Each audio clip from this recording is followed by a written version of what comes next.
एक और एक कंसेप्ट के रिगार्डिंग क्वेश्चन है जो मोस्टली इंटरव्यू में पूछा जाता है कि यार कि स्टार्टर्स क्यों यूज़ किया जाता है इंडक्शन मोटर के केसेस में और किसी भी मोटर के केसेस में। तो ओके, तो इस चीज़ का क्वेश्चन का आंसर आपको देता हूँ एग्जैक्टली मैं, मतलब आपको केसेस देना भी है इंटरव्यू में। ओके, तो कंसेप्ट कैसा बताया क्या कि जब आप 5 HP के आगे की मोटर यूज़ करते हो ना, 5 HP मतलब 1 HP is equal to 746 of watt होता है। ओके, तो यहाँ पे कैसा बताया कि जब एनालाइज किया गया है ना, मतलब जब 5 HP के आगे की मोटर यूज़ कर रहे हो, जब पावर बढ़ता है ना, तब क्या होता है कि मोटर में क्या होता है, जब आप इंडक्शन मोटर यूज़ के केस में पकड़ते हो ना, तो उसके अंदर क्या होता है, स्टार्टिंग में क्या होता है, जो रोटर है अंदर आर्मेचर है उसके अंदर क्या होता है, बैक ईएमएफ ना ये ज़ीरो होता है।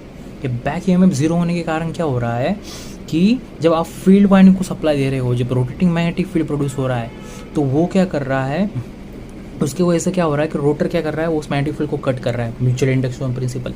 उससे क्या होता है, करंट प्रोड्यूस होता है। तो वो करंट जो प्रोड्यूस होता है वो बहुत हैवी होता है, मतलब स्टार्टिंग में डैमेज कर सकता है आपके आर्मेचर को, इतना ज़्यादा इमर्स मतलब ज़्यादा प्रोड्यूस होता है due to mutual induction principle. तो इसी चीज़ को मतलब हल निकालने के लिए क्या किया कि 5 HP की जो आगे की मोटर है ना, उसमें हम स्टार्टर यूज़ करेंगे। अब स्टार्टर क्या कर रहा है, मतलब अपना मतलब आपको इशू समझ आ गया कि इशू क्या था कि स्टार्टिंग में बैक ईएमएफ मिसिंग होने से क्या हो रहा है कि आर्मेचर में करंट बहुत ज़्यादा बिल्ड हो रहा है। तो अपन क्या करते हैं, इस प्रोसेस को स्लो करते हैं कि आर्मेचर में, रोटर में बैक ईएमएफ क्रिएट हो थोड़ा सा, क्योंकि वो थोड़ा सा मेन मैग्नेटिक फील्ड को अफेक्ट कर पाए, मतलब अपोज करे और करंट को धीरे धीरे बढ़े, ना कि झटके से बढ़े, क्योंकि वो बर्न कर जला देता है। तो इसी इशू इसको मतलब इसका सोल्यूशन निकालने के लिए अपने अपने मतलब स्टार्टर्स बिल्ड किए। तो भी स्टार्टर क्या करते हैं कि स्टार्टिंग में जो अपन आर्मेचर है मोटर का, जो ऊपर का है, अपन फील्ड वाइंडिंग को जो सप्लाई देते हैं उसको क्या करते हैं, स्टार्टिंग में क्या करते हैं, कम करते हैं। तो उससे क्या होता है कि करंट कम हो जाता है अपना, मतलब जो स्टार्टिंग में जब करंट होगा वो धीरे धीरे आता है, तो टाइम मिलता है आर्मेचर वाइंडिंग को खुद को बिल्ड करने के लिए, अपना बैक में बिल्ड करने के लिए।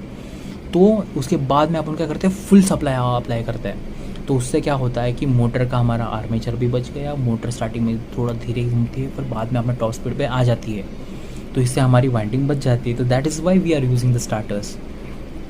तो ये कंसेप्ट होता है यूजिंग अ स्टार्टर। अब इसके बाद में आपको एक और क्वेश्चन पड़ेगा कि 5 HP की नीचे की मोटर को भी स्टार्टर लगाते हैं अपन, तो वहाँ पे देखना वो ड्यूअल स्टार्टर होते हैं, मतलब वो डायरेक्ट ऑनलाइन स्टार्टर्स है। उनका मेन फंक्शन मतलब मोटर का स्टार्टिंग करंट कम कराना नहीं है, मतलब स्टार्टर का आप बोल सकते हो 2 टाइप की काम कर सकता है। मतलब एक समझ कि स्टार्टिंग करंट कम कराना है मेजरली हाई वोल्टेज को मोटर्स में, मतलब हाई वो पावर वाले मोटर्स में।